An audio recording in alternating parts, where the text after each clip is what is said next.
지난해 국내 손해보험사는 자동차 보험 분야에서만 1조 원의 영업 적자를 기록했습니다.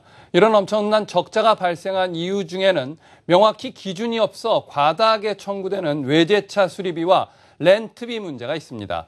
외제차의 과다한 보험금 청구 실태를 홍원표 기자가 취재했습니다. 보험금 청구비 1억 원. 한 외제차 주인이 경미한 접촉사고를 당한 뒤 문짝을 교체하겠다고 보험사에 청구한 금액입니다. 자기가 사고를 냈을 때는 상당히 수리비에 대한 부분을 상당히 낮추려고 하는데 피해만 당했다 하면 너무 보상심리가 너무 커지는 부분이 너무 팽배해 있습니다. 백밀러가 파손되고 기스 정도의 기스 정도가 난 차량에 대해서 보상에 대한 부분을 1억을 요구한다는 부분이 말이 되겠습니까? 경미한 사고인데도 불구하고 자신은 피해를 당했으니 전부 다 교체를 해야 한다는 것입니다. 지난해 국산차와 외제차의 평균 수리비를 비교해보면 국산차는 95만 원인데 반해 외제차는 275만 원으로 3배 가까이 높았습니다. 뿐만 아니라 차량을 반드시 해외 본사로 보내서 수리를 해야 한다고 주장하는 경우도 있습니다.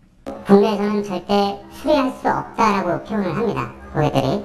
그래서 그거를 실제 현지에 가서 차량을 수리해 와야 되겠다라고 하면서 여기에서 선적을 해서 가게 되면 20일 한 달이 걸리고 그럼 물류 비용만 7천에 수리를 하는 비용까지 표현한다면 기본적으로 1억이 넘는다는 표현입니다.